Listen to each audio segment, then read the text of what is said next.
My name is Emilio. I'm here with my client today, Gabriel. I'm going to take him through various amount of assessments today. We're going to be doing, and I'm going to be identifying static and dynamic impairments or deviations. I got him through a set of list of assessments we're going to be doing. We're going to be doing a postural exam.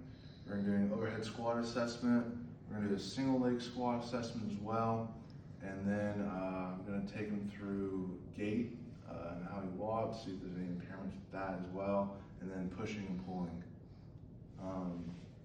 First, we can do the static postural assessment. Take your turfs off your shoes. So 5 kinetic checkpoints is what you want to look for. It goes from the feet and ankles to the knees to the LPHC, which is just right here, and then you're going to be looking at the shoulders and then head and neck. So if we look at the feet and ankles here, I really wouldn't say he does have an arch from the anterior side of everything, but I would go as far as to say that he might have minor pes planus. Look at the knees anteriorly. I'd say they fall in line. I don't think anything is going inward or outward. He's not bow-legged. His knees aren't knocked. I wouldn't even say he has hyperextension. So yeah. If we look at the LPHC here, I would say that from looking from the anterior view, his pelvis sort of goes anteriorly, which is a small curvature in the lower back area. You look at the shoulders here, for the anterior side, they look just fine. And there seems to be no forward head lean as well. So we look at the feet and ankles again. There's some minor pes planus as well. Look at the knees. There's no hyperextension in the knee at all. So we do see in the LPHC though, there is an anterior lean in the pelvic area. Looking from the lateral view for his shoulders, I'd say his shoulders aren't rounding at all. There's no forward head lean either. Besides, feet and ankles, they don't go inward, they're not going outward as far as for the ankles. The feet are like minor pes planus, which is just flat feet. There's no hyperextension of the knees. They don't go inward, they don't move outward either. There is a slight curvature in the lower back. That's because his pelvis is tilting anteriorly. The shoulders don't fall forward, they're not rounding, and there's no forward head lean. All right, so the next assessment we're going to be doing is the overhead squat. This focuses on dynamic flexibility, core strength, and neuromuscular control. The views we're going to be looking at though, or where you're observing from, is going to be from the anterior side, posterior side, and the lateral side as well. So what my client's going to do is to have his feet shoulder width apart. His hands are going to be up right here, and then he's going to do a 90-degree squat. Go ahead, we'll do it from the anterior side first. And squat. All right, I'm performing a total of 5 reps, by the way. Okay.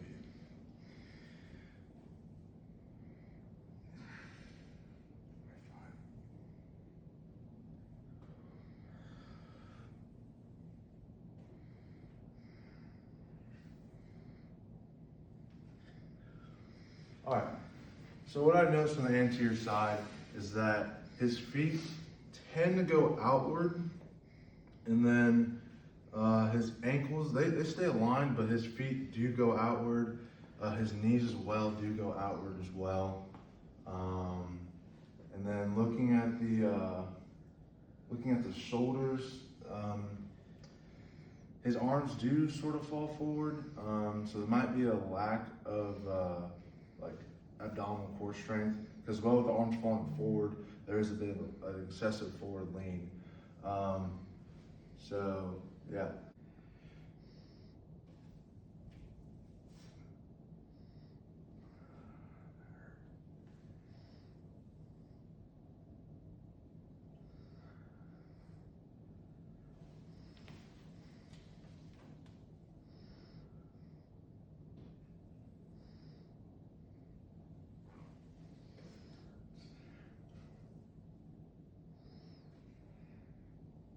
All right, so from the lateral view, I was looking to see if his lower back arched at all.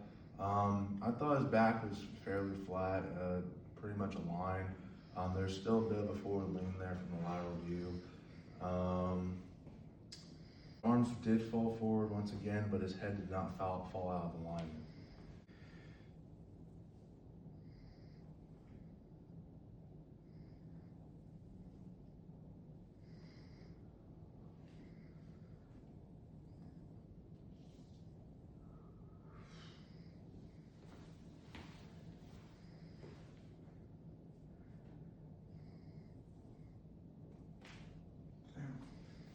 All right, so from the posterior view, you're looking to see if the heel's lifted at all.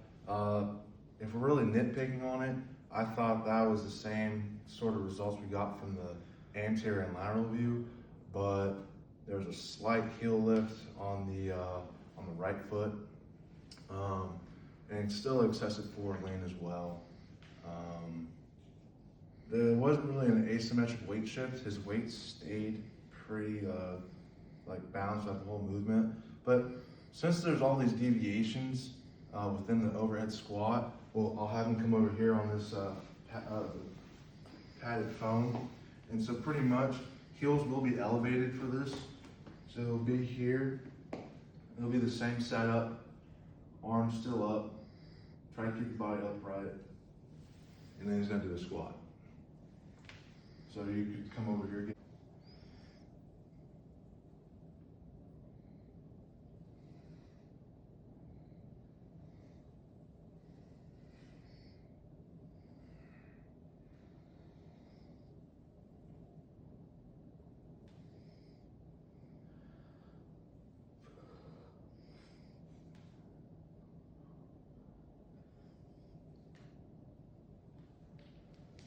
All right, thank you, Gabe.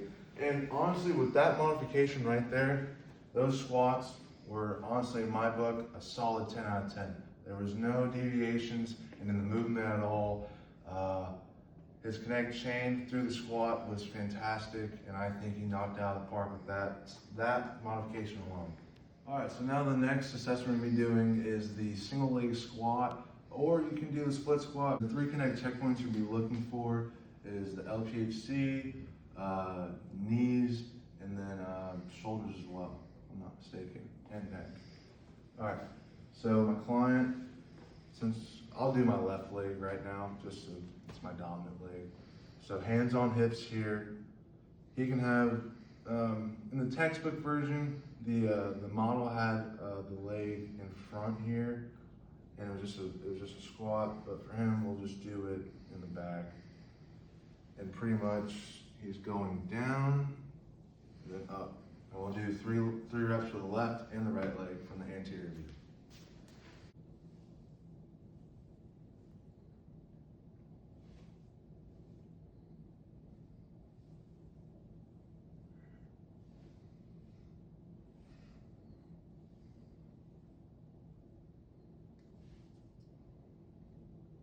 Left.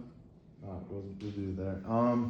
So yeah, so with his right leg, I didn't really see, I mean, his knee did move outward, and then he did have a hip hike as well.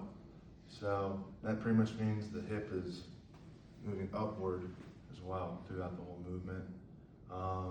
His upper body stayed plain. I mean, yes, there's a bit of an excessive forward lean, but it didn't move inward, it didn't move outward. It stayed fairly over the center of his body. I can't go down that far on this one.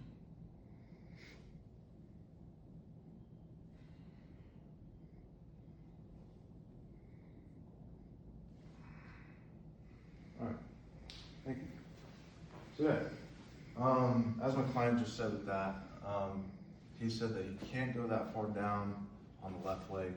So if you would want to, in any further case, you can do a split squat, show you from the lateral view, pretty much right here. And you're just going down. And you still want to look for, in the LPHC, is there a hip hike, is there a hip drop? Also with upper body. Is it moving inward? Is it moving outward? And also, if the knee is going inward or is it going outward throughout the whole squat. But with that one, I saw the same things that I saw on the right leg. His knee was a bit more like it didn't move a whole lot. But I did notice with his upper body on the left leg, it was turning ever so slightly inward, I would say. So yeah. So starting position is going to be chest height, which it is. I'm gonna have my client in a staggered or split stance. So you're gonna be right here. You can put whatever foot you want forward. All right, and then he's going to perform 10 reps. And I'm looking to see, do the shoulders elevate? Does the head lean forward? Does he arch the lower back as well? And he's going to perform 10 reps here.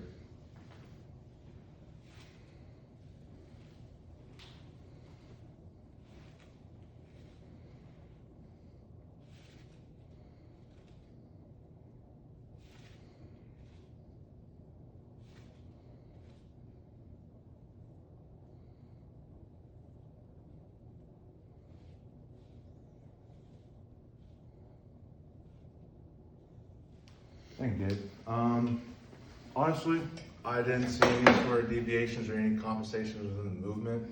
So yeah, passed with flying colors. All right, so this is the pulling assessment. This basically evaluates and assesses the LPHC and the scapular and cervical control throughout the whole movement. Basically, my client is going to be in a split stance again. You can have whichever leg you want forward, doesn't matter to me.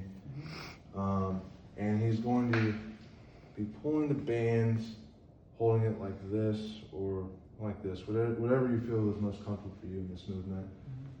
Basically look for the same things, like does the shoulders elevate, does the head lean forward, does he have it protruding, and like does he like arch the lower back excessively throughout the whole movement.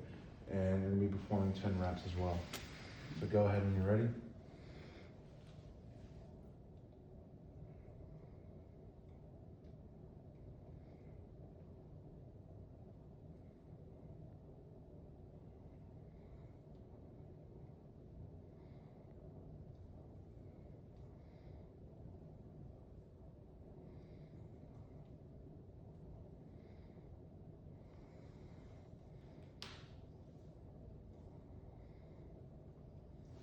All right, thank you, Gabe.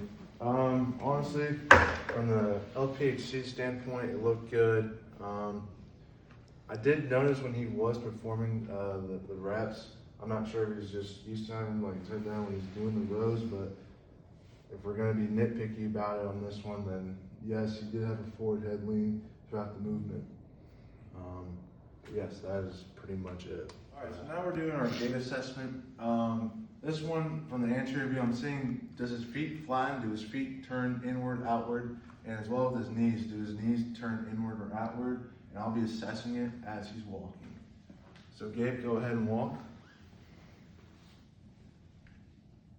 As you see here, it looks pretty normal. His left foot does turn out. All right, thank you. And now we'll look at from the posterior view. Do his feet flat? Do they turn in or outward? And also with LPHC on this one, is there a lot of pelvic rotation? Is there any hip hiking that we can see? Go ahead and walk in. As you see here, his feet do turn outward. There's no really sort of pelvic rotation I can see, and there's no obvious hip hiking. Thank you. All right, so from this one on the gait assessment still, we're assessing and viewing from a lateral angle or viewpoint. So for the LPHC, we're looking, is there any hip hiking? Is there any excessive rotation in the pelvis? And is there any lower back arching? And also with the head, we're seeing, does it fall forward? And also with the knees and feet and ankles, do they turn inward? Do they turn outward? So, yep, go. So as you see from the lateral view, there's no hip rotation, there's no hip hiking, no excessive rotation, there's no lower back arching either. Overall, with the whole gait assessment, I think Gabe has done a great job today. Thank you.